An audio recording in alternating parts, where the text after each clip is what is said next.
Every day, 1.6 billion liters of milk are consumed worldwide. Produced by 260 million cows across tens of thousands of farms, that volume has to move fast, because fresh milk spoils within hours. Powder changes that equation entirely. It takes more than 8 liters of fresh liquid milk to produce a single kilogram of powder. It's follow how 567,000 liters of raw milk travel daily from automated farms through centrifuges, pasteurizers, and spray dryers to become shelf-stable powder sealed inside airtight cans. The process starts before sunrise, when automated milking systems begin their first cycle. A single robotic milking unit handles up to 100 cows simultaneously, compared to a maximum of 6 cows per hour by hand.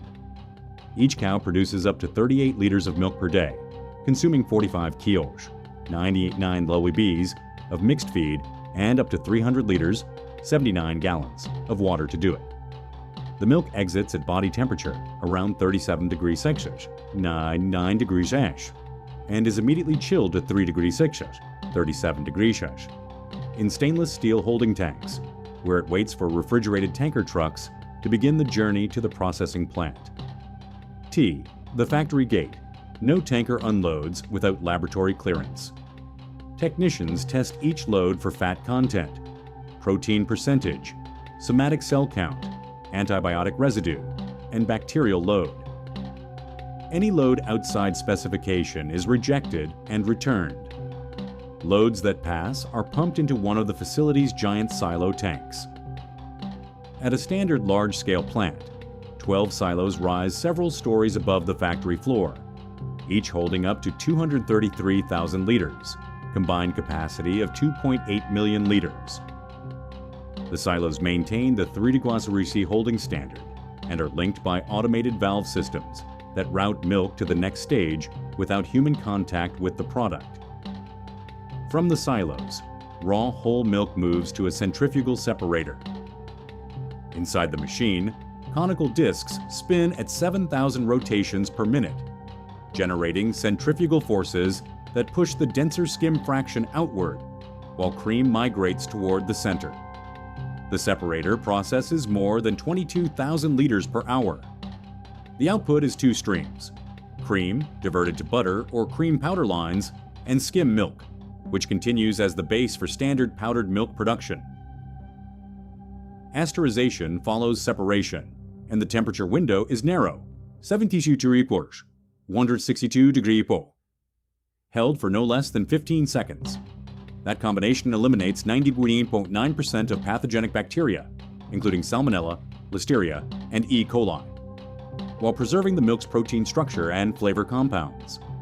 Drop below 70 degrees and the kill rate falls sharply. Mycobacterium tuberculosis survives at 68 degrees. Exceed 78 degrees and whey proteins begin to denature, reducing the powder's solubility and functional value for bulk food manufacturing clients. The entire heating and cooling cycle completes in under 40 seconds inside a plate heat exchanger that recovers up to 85% of the thermal energy used in the process. Workshop. Pasteurized skim milk enters evaporation carrying roughly 91% water by mass. The evaporator consists of vertical towers called calandrias, each containing hundreds of stainless steel tubes, typically 2 meters long and 38 millimeters in diameter, surrounded by low-pressure steam.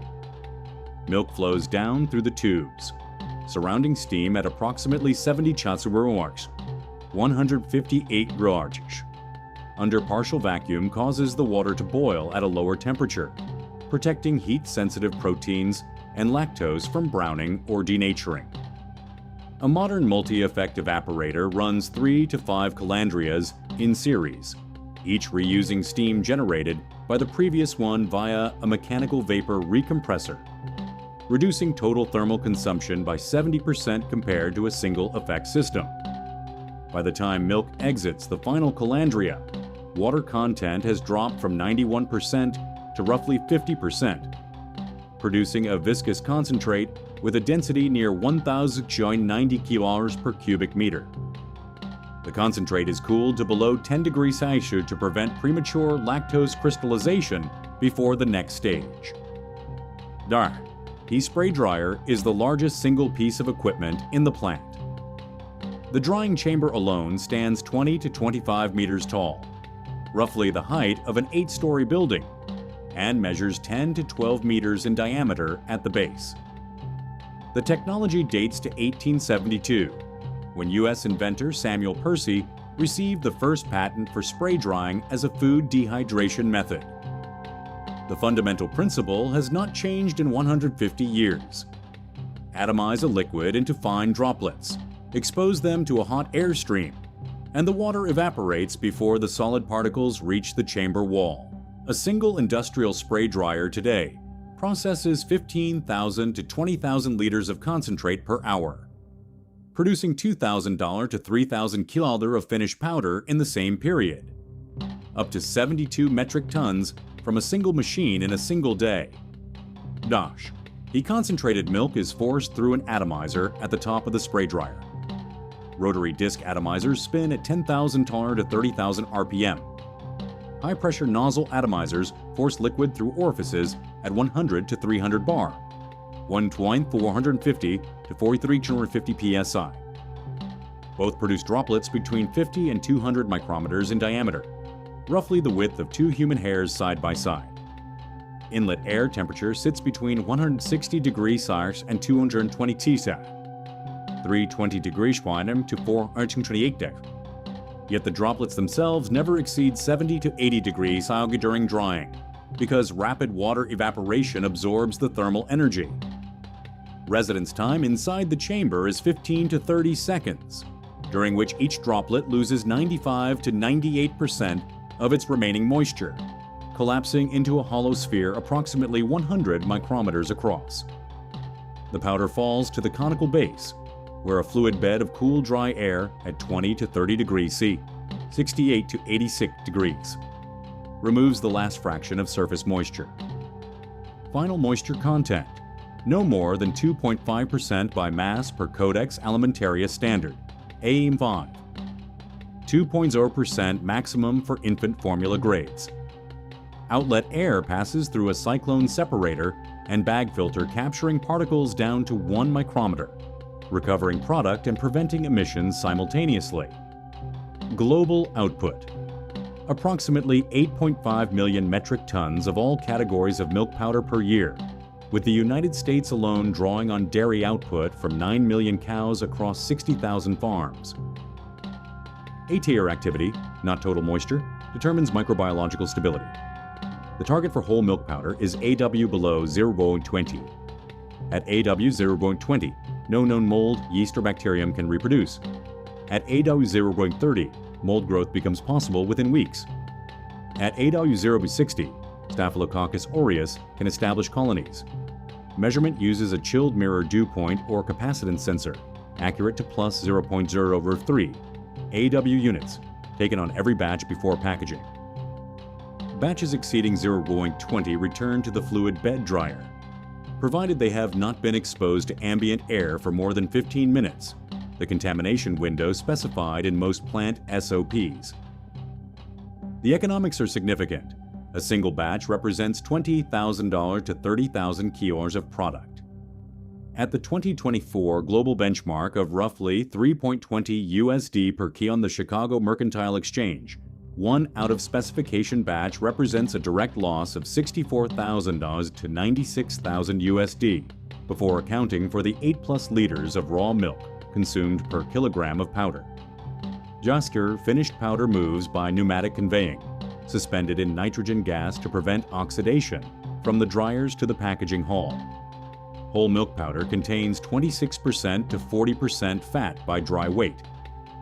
Fat oxidizes on contact with oxygen, producing rancid off flavors detectable at 1 part per million. Nitrogen packaging extends shelf life from approximately 6 months in air to 24 months in a sealed nitrogen-flushed container, and up to 25 years in hermetically sealed cans with oxygen absorbers, which is why military and emergency stockpile specifications frequently mandate can-packed powder. The canning line fills containers from 400 grong consumer cans to 25 kilos industrial sacks and 1,000 kilos bulk bags. A high-speed rotary filler operates at up to 400 cans per minute. Each can is nitrogen flushed to below 2% internal oxygen, filled to plus 1% of declared net weight, and sealed by a double seam closure machine, applying 180 to 220 Nm of torque. A final pressurized air leak test detects any seal failure before labeling. Most large plants run 24 hours a day, 330 to 340 days per year. Every batch undergoes a final quality panel before release.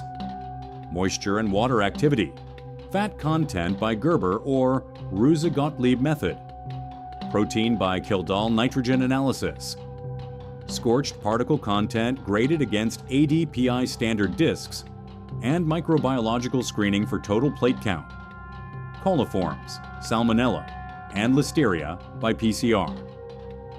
Microbiological results take 24 to 48 hours. Batches are held in quarantine during that window. Powder failing scorched particle standards, grade B or C on the ADPI scale, is downgraded to animal feed or industrial casein production, representing roughly 1 to 3% of output at a well-maintained plant. Powder failing microbiological tests, less than 0.1% of batches in certified facilities, is destroyed under regulatory supervision. Cleared product ships by road, by sea in 20-foot dry containers, holding approximately 18 metric tons of bagged powder each, and by air for infant formula grades. Major export markets include Southeast Asia, the Middle East, and Sub-Saharan Africa. The global milk powder trade was valued at approximately $14.5 billion USD in 2023, with New Zealand's Fonterra cooperative alone accounting for roughly 30% of internationally traded whole milk powder volume. Or than 8 liters of fresh milk, one centrifugal separator running at 7,000 RPM, a spray dryer the height of an 8-story building, and a nitrogen-flushed can sealed at 200 Nm of torque. That is what it takes to give 1 kilogram of powder a 24-month shelf life without refrigeration. The first documented technique for milk dehydration dates to 1802, but the spray drying process that dominates today was patented in 1872 and has remained the industrial standard for over 150 years. Roughly 1 to 3% of every batch produced is downgraded before it ever reaches a consumer. What other dairy or food manufacturing process would you like to see broken down at this level of detail? Drop it in the comments below, and subscribe to the channel with notifications on so you don't miss the next one.